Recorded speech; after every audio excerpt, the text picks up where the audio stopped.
resources you need to make sure that they have what they need to? Okay, so when you're making up your starter, what you want to have is, you want to have at least one frame of nectar and at least one frame of pollen.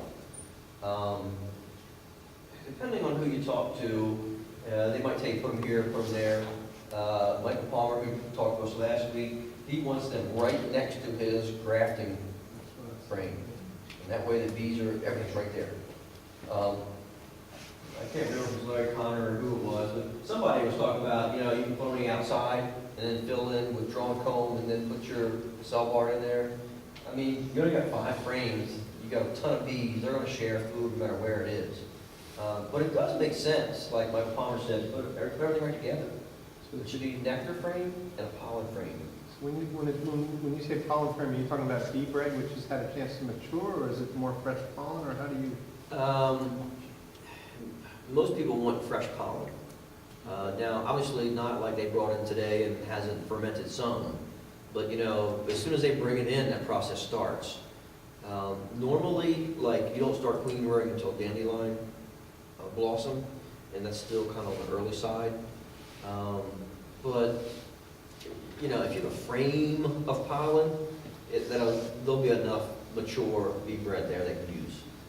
Some people say that bee bread has more stuff in it, that the bacteria in it sort of turn it into Yes. things that are much better for them. Yeah, well, what they do is, that pollen is a protein made of amino acids. So you have bacteria and yeasts in there that ferment, and they break those proteins down, and then the bees can rearrange the amino acids into their proteins for the royal jelly, for submandibular glands and hypopharyngeal glands. So what do you think?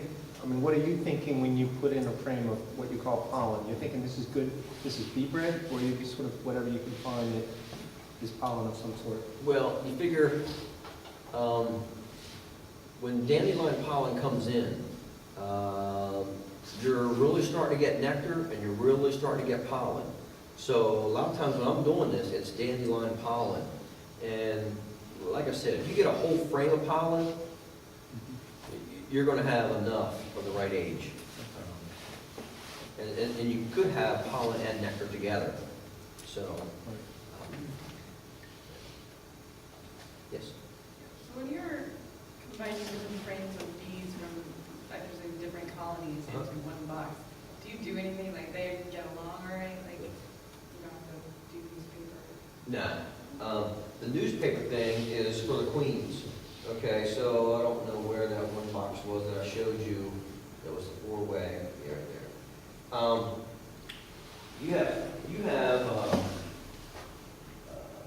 4 basically 2-frame hives. At some point, if I sold a queen and I did not have a cell to put back in there, because I don't raise queens all summer long, what I might do is I might pull that divider out. And you have to have a divider because if the queen comes over, the queens will fight, but the bees won't fight. There have been many beekeepers, I wouldn't do that in this scenario, but you can put a queen excluder over this, and as long as the queens couldn't go back and forth and fight, the bees, all 4 of these colonies would store honey up above it. They would go and store and go back down and not fight, get along just well. So, just well, as a teacher. Fine. Right, exactly.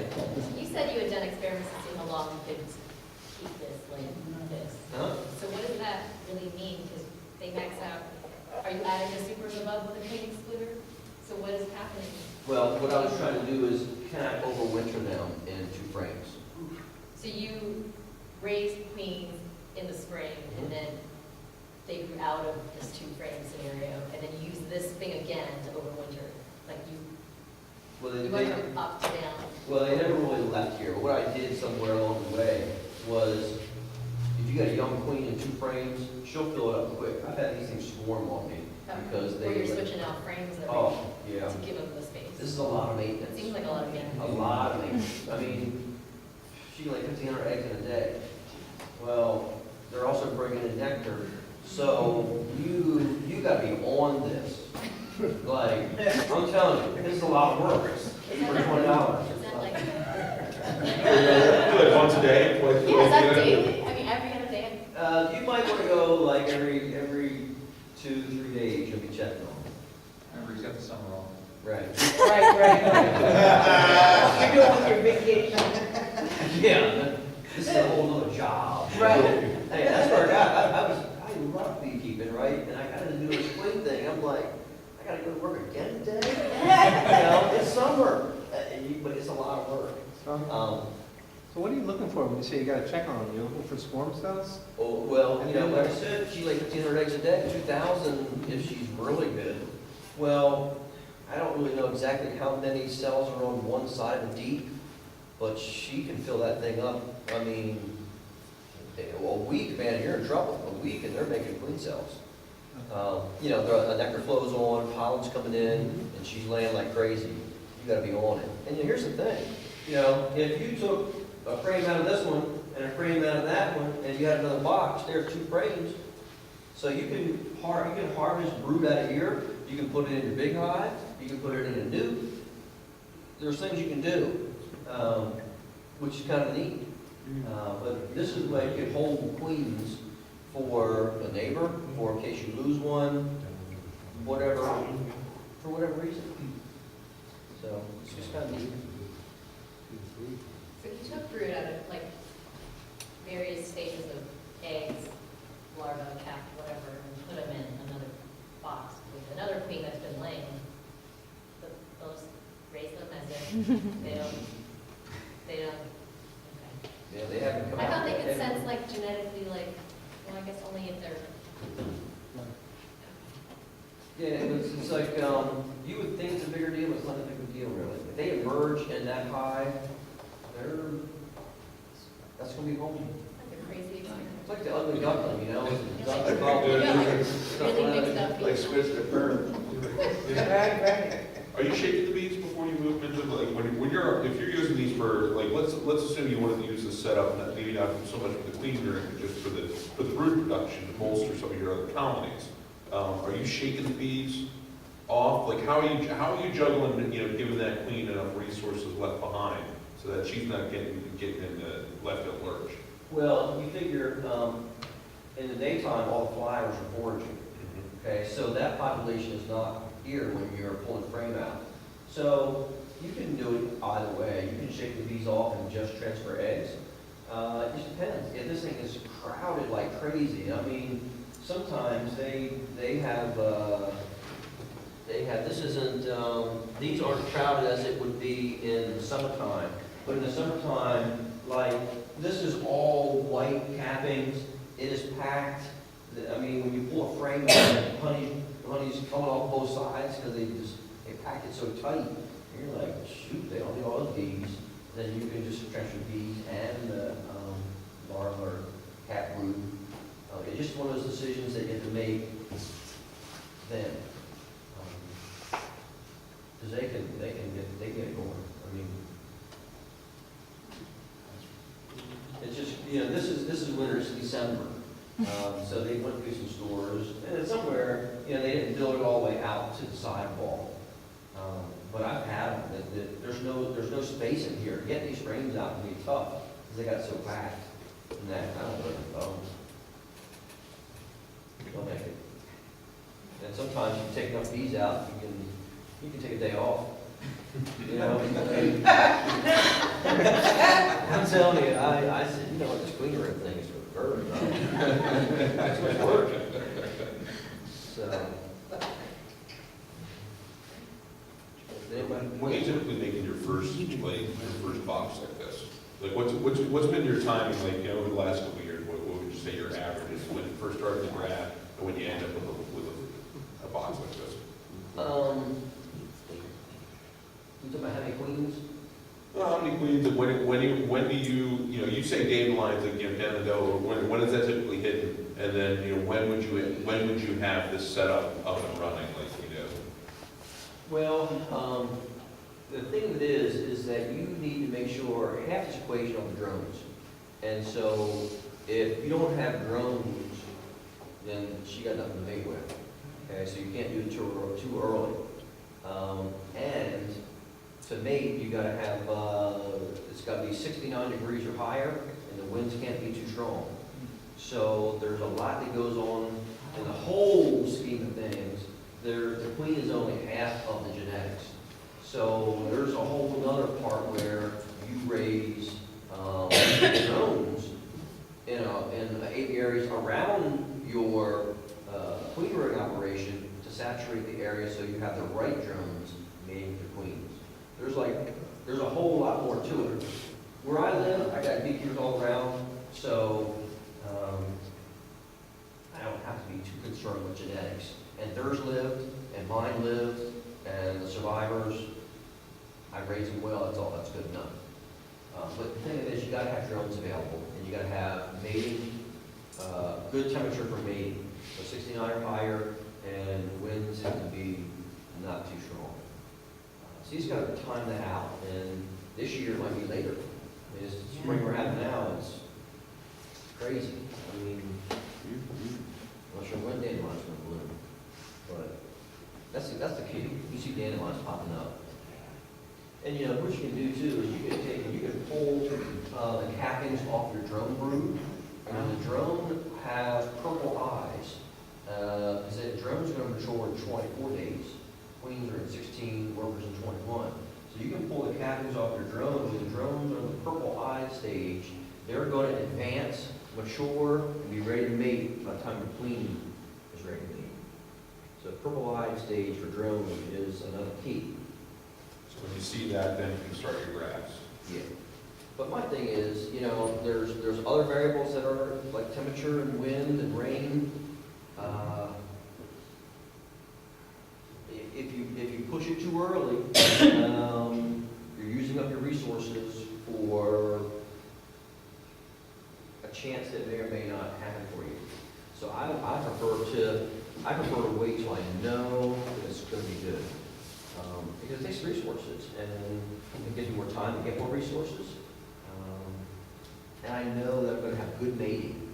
Because, I mean, I don't know if you ever had like a drone layer or not, but when your queen shows up and all you got are these bullet cells, that's the thing.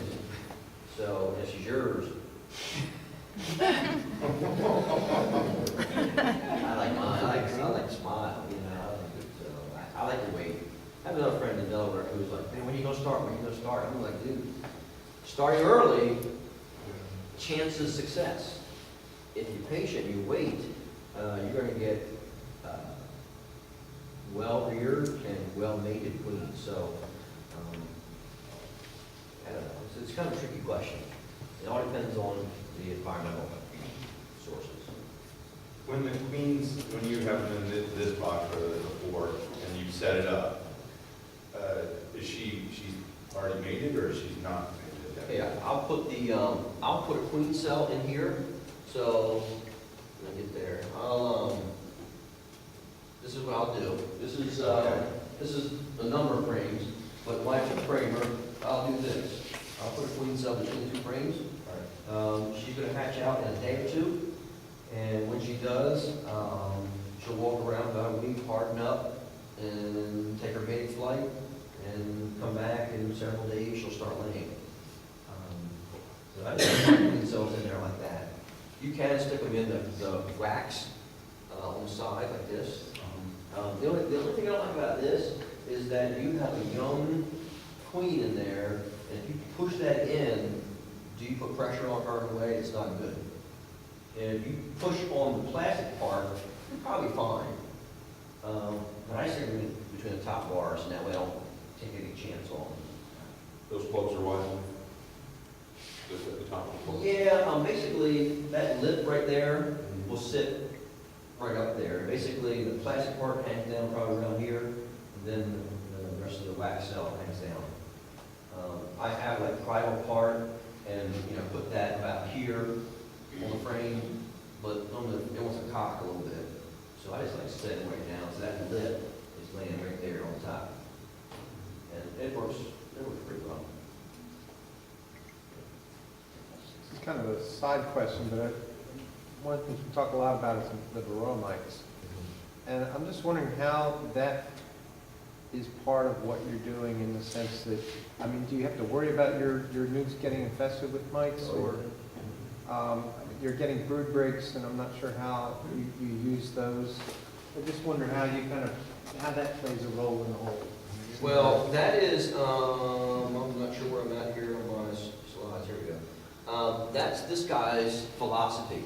He says if you wait till the summer solstice and you pull your queen out and you put her in a nuke, and you let the parent hive, which has all the resources, make queens, you get good queens, and you break the brood cycle of bees, which also breaks the brood cycle of mites, and then therefore it's a natural mite control.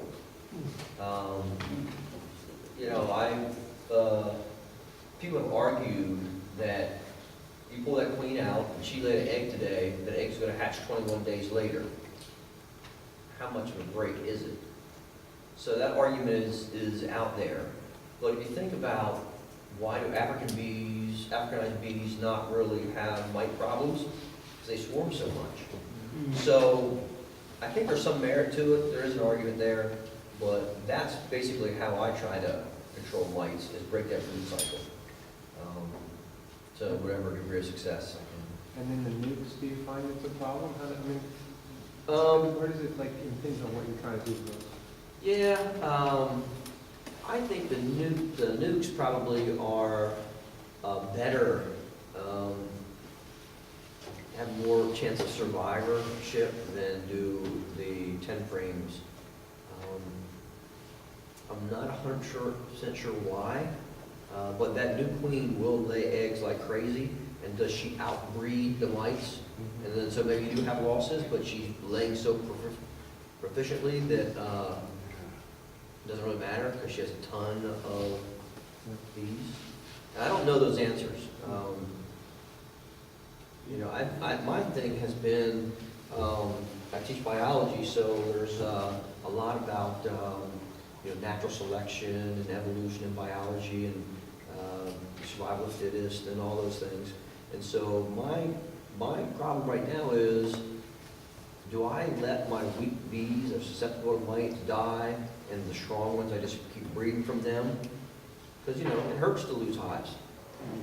But when you treat them, you're killing the weak mites, and the strong mites live.